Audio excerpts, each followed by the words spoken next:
Here is every feature we know is coming to Star Citizen in 2024, including what I think is probably one of the most anticipated updates, well, ever.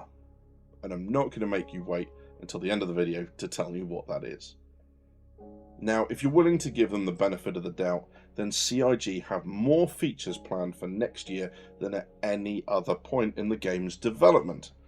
And whilst we will get into the whys and the wherefores, the first thing I wanted to do is bring you not just the features planned for the first half of next year, but all of it. Think of it as your one-stop shop for every reason why next year looks like it's going to be a really good one for backers. These first features are all targeted for the first half of 2024. Arguably the most anticipated update to the persistent universe, and one that will be a massive upgrade in functionality and quality of life, is the star map. We'll be able to download maps for new locations, cycle through the various floors where we are, set routes, create markers, and even ping whilst on the map, with the results showing in our mobiGlas. There's a list of landmarks in the star system you're in, with more improvements planned after the initial release. No longer will we be scrolling in and out with half the map disappearing. This one looks like it just works. The mobiGlas will receive a major overhaul. Now, the one on your screen is a UEE military version. That's the one that we'll be using in Squadron 42. So expect the one we get in the PU to have more apps, including the shopping and mission apps they have in development right now. And of course, the much talked about master modes. Now, we don't know yet whether every ship will be changed over at the same time, or whether they'll do it in groups whenever they're able to. But master modes will see ships have two modes for flight, SCM and navigation. SCM is going to be the one that you use for combat with a much lower overall top speed, but your shields and weapons will be active, and this will be the mode you'll be in for mining and salvage and whatever else your ship does when it isn't just going from A to B. Navigation mode will deactivate all those systems, but it will give you a much higher top speed for travel, being the maximum speed you're used to right now. Those master modes will also add another means of getting places.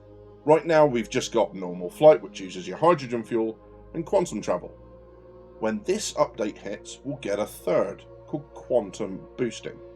Used for jumps up to around 30,000 kilometers, it also works in every direction, meaning you don't need a waypoint or an ally to jump to, you can just boost. Quantum travel is also getting an upgrade, and I'm not just talking about this gorgeous facelift on your screen right now. As you enter quantum travel, you'll initially need to keep your ship on track, or the jump will fail and you'll fall out of quantum. If that happens, your computer will need precious seconds to recover and then plot another jump, leaving you vulnerable to ships that might be chasing. And yes, the quality of your quantum drive will affect how easy or not it is to get bubble locked. Persistent hangars, freight elevators, and the new freight kiosk will change cargo gameplay and how you interact with your inventory forever. Your cargo will be brought up to you in that elevator, which you'll then need to transfer manually into your ship, and then the same when you reach your destination. Freighter elevators will bring ground vehicles via a dedicated ASOP terminal that's actually in the hangar with you. No longer will you be flying tens or hundreds of thousands of kilometers just to pick up your tonk or anything else. You'll be able to call it in the hangar and leave fully equipped for your mission. That freight kiosk will bring you items from your stored inventory, meaning no more magically appearing gear. Now, if FPS is your bag, take your pick. There are new scopes and weaponware, misfire effects, the new loot visor, including that compass, which is going to be a godsend, and a new faster looting system. There's also a whole raft of character customization options coming. Star hair, tattoos, piercings, and, glory be, beards. I need Starbeard. Oh god, I think you got to look at my nose, didn't you? The game's new distribution centres are going to be huge. Literally, they're going to be the biggest locations outside of major landing zones, so big in fact, they have their own road network. They'll bring a variety of gameplay depending on which NPC faction owns the facility. From assassinate and search and destroy missions, to being hubs for cargo and resource gathering, these locations look set to feature heavily in our gameplay progression. Increasing your rep with that faction will get you access to the site's executive staff and the new missions they'll offer. What's the name for executive staff if you're a pirate? They'll also offer raid-style gameplay. Team-based contracts with a focus on high-risk, high-reward style missions.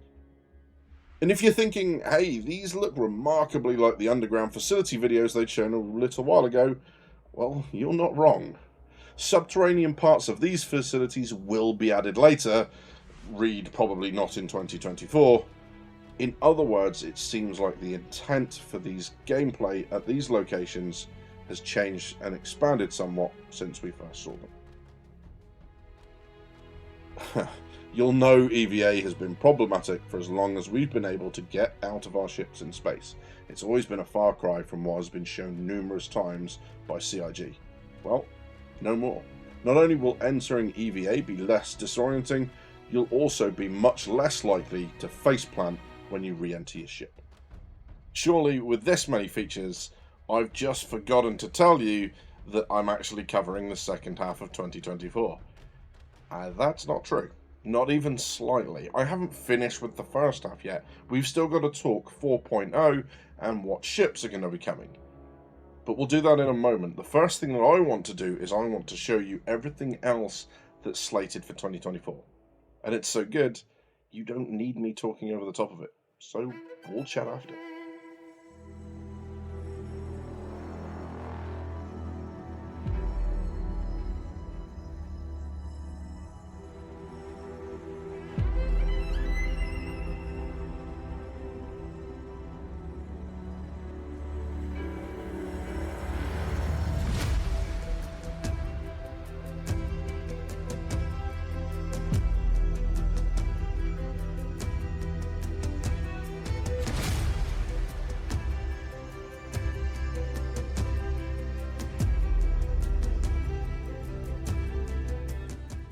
Ships flying in atmosphere now are going to behave like aircraft in atmosphere.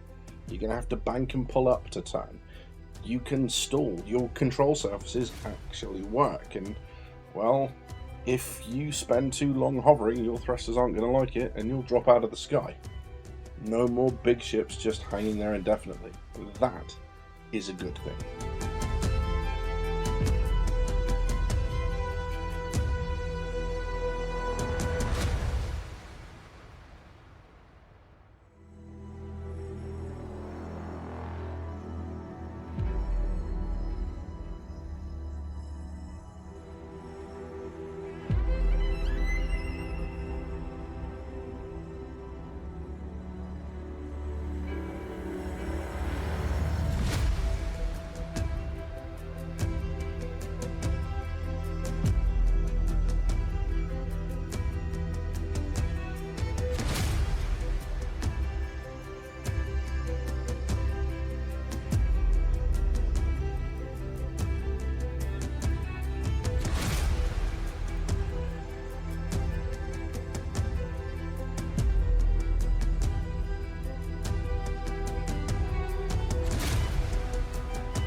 This tiny clip on restraints tells me everything I need to know about how cool bounty hunting gameplay will be.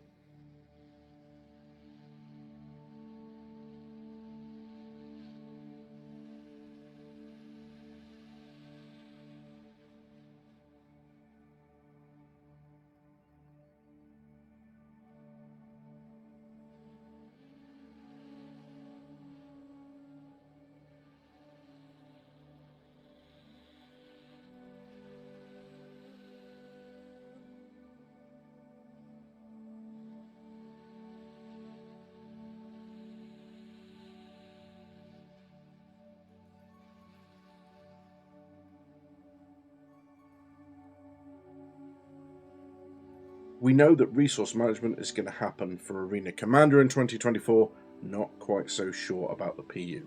What we do know is it's going to change multi-crew gameplay quite dramatically.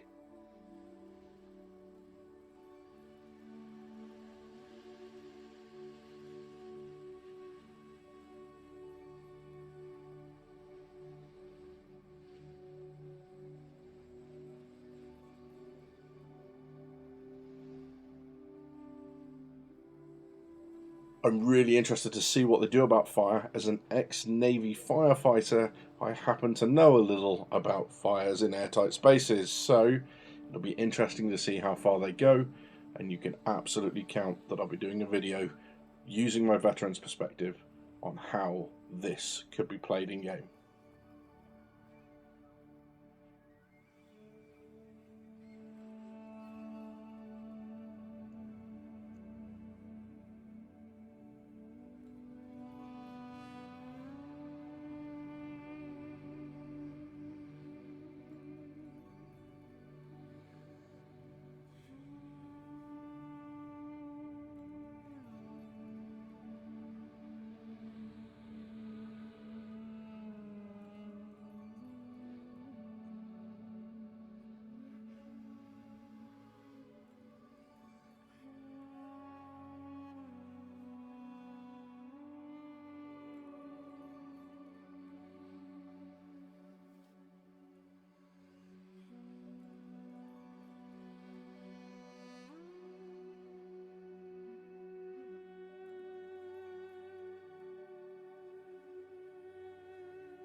That is one hell of a feature list for 2024, but I don't think it answers the question that's going to be on most people's lips, which is Pyro when?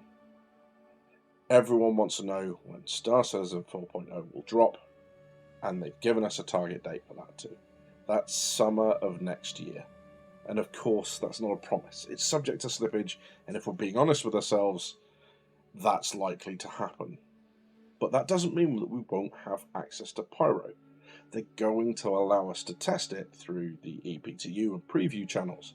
So even if 4.0 is delayed, we'll still get to play the remaining gameplay bits that I haven't yet mentioned about next year. Things like hacking gameplay and server meshing. Server meshing, look, that's a video by itself. I can't go into it here and the importance of it. Suffice it to say, server meshing has been, is, and will be the single biggest technical hurdle that this game will ever face. It is the foundation on which the entire MMO of Star Citizen is built. Without it, the game won't work. Many doubted we'd ever see any of it. It was demoed last year, much to everyone's surprise, and we should have the first iteration of it, static server meshing, in next year. That alone is enough to be hyped for. And then if you're one of those shipaholics out there, and I know most of you are, there's the ships that will be coming next year. Now, you'll have seen this video before, but I put it up for a really good reason. Jared said at the end of ISC that they have 5 or 6 ships coming at the beginning of the next year, meaning a few of them are going to come from this list. Now, we've already got the X1 and the Spirit. Those ships are out, so we can knock them off, reducing how many ships are going to be eligible for release. And of course, they always do the surprise ones. I imagine we'll get something exciting for Fleet Week. But, you know, There's a lot of hope for those that are waiting for the ships on that list. There's a lot of hope out there for them. And that's exciting too. So what are my thoughts on this? Well, the first thing I'll say is you're more than welcome to disagree, and we can have a chat about that. I stream on Sundays, 9 PM UTC, so that's on this channel. So feel free to come along. We can have a chat about this at length. This coming Sunday is my last one of the year. I'm going down to meet family, but more than happy to discuss what I'm about to discuss with you in person. We can have a conversation about it. There's an awful lot to be excited for in 2024, and yes, nothing is certain. Things may slip, which got me to thinking, what is it that makes these promises feel different to all the other ones we've had? Do you remember, Chris Roberts, the game will be out in 3 years? You remember that nonsense? What is it that makes it feel different? And the honest answer is, first off, they're not promises. They're being very candid about the fact that this stuff might slip. But also, in case you've been living under a rock, Squadron 42 is feature complete. And whilst there are still what CIG calls strike teams working on that game to fix and address and polish and optimize and all that sort of good stuff, there are a huge amount of staff coming across to Star Citizen from Squadron, meaning higher workloads, faster work rates. This is all good news. And a lot of the features that we're seeing are being ported across from Squadron. So a lot of the work, the concepting, how do we want to get it to work, that's done. All they're doing is taking something from the single player and making it work in multiplayer. Which, okay, is not always as easy as that sounds, but it's a darn sight easier than building stuff from the ground up. I mean, even if they have to start again with some of these features, at least they know precisely what they're aiming for. So, I think 2024 will not just be a very good year to be a backer, it will also be a good year to start to gauge the pace of the rest of this project. Things are going to start off slower as people adjust to working on the PU from Squadron 42 and all that sort of stuff. But they are going to learn and get faster, and workflows will become more streamlined, people will become more efficient at it. So whatever pace we achieve in 2024, expect that to get quicker, not slower. Which is really exciting. I think we're going to see an uptick in the amount of media that covers the game, including content creators. I think we're going to see people start to take it more seriously. People have already got rid of words like vaporware and stuff like this. I think we're going to start to see things like the words tech demo and that start to disappear as well when we're talking about Star Citizen. I've always been an optimist about this game. I make no bones about that. I'm happy to point out the things that I don't like, but I am hopeful they will achieve what they're setting out to achieve. I'm really enthused for 2024, and if I don't sound like it, it's only because it's stupid o'clock in the morning and I'm trying not to wake the neighbours. I think there's a lot to look forward to, and even if there is some slippage, there could be a fair few things that get pushed, and it would still be the best year for Star Citizen's development in the terms of the amount of features they deliver. So I'm really hoping that we'll go on this journey together. I'll bring you lots more content, and that in return, you'll just click that little subscribe button if you haven't already, and we'll do this journey together. I've got a link to my Discord in the description down below. If you want to come and join, please do so. I'm often in there. Please join the conversation. Just give it a moment, listen to what's being talked about before jumping in, but you are more than welcome to be a part of DGP. You've been watching Drinkers with Gaming Problems. Thank you very much for stopping by. See you soon.